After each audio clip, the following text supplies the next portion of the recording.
Ce lundi 27 février, Olivier Delacroix était invité sur les ondes de Sud Radio.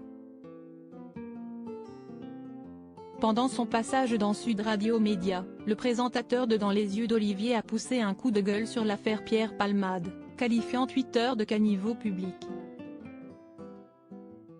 Olivier Delacroix fait son retour sur France 2 pour un numéro inédit de Dans les yeux d'Olivier diffusé ce lundi 27 février. Pour cette occasion, il était l'invité de Sud Radio Média.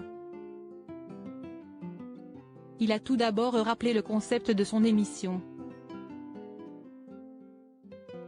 Il y a eu une règle depuis 11 ans que cette émission existe, si est que les témoignages sont des longs parcours.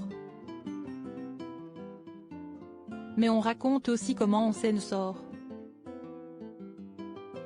Il y a une démarche de ces témoins de témoigner avant tout pour les autres, a-t-il souligné.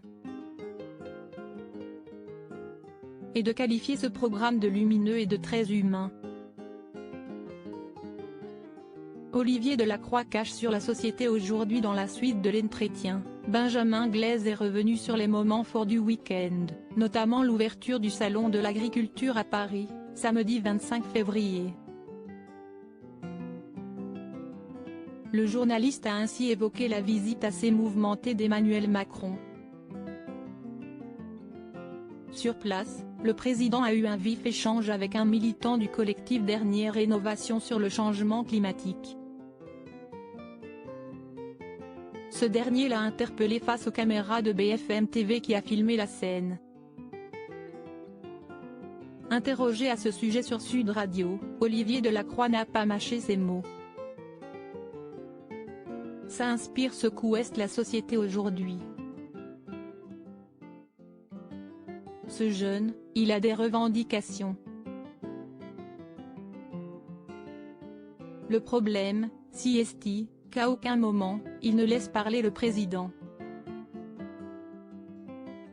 Il monopolise la parole donc finalement, il renvoie une image encore un peu hystérique, mais ce qui est notre société aujourd'hui, a-t-il dit.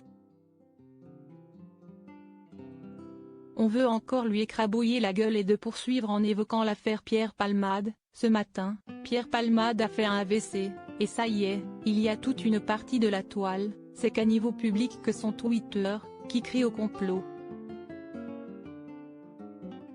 On voudrait voir Pierre Palmade, la réussite, un mec qui avait de l'argent, qui était dans la lumière, beaucoup se régalent de le voir tomber, mais on veut encore lui écrabouiller la gueule.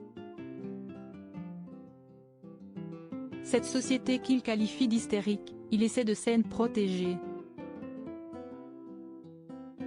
Mais réellement, a-t-il insisté. Et de rappeler, je suis journaliste aujourd'hui, j'ai appris à l'école que mon métier était de ramener l'information au plus juste et de la redistribuer. À lire aussi affaire Pierre Palmade, la justice ordonne le placement en détention provisoire de l'humoriste.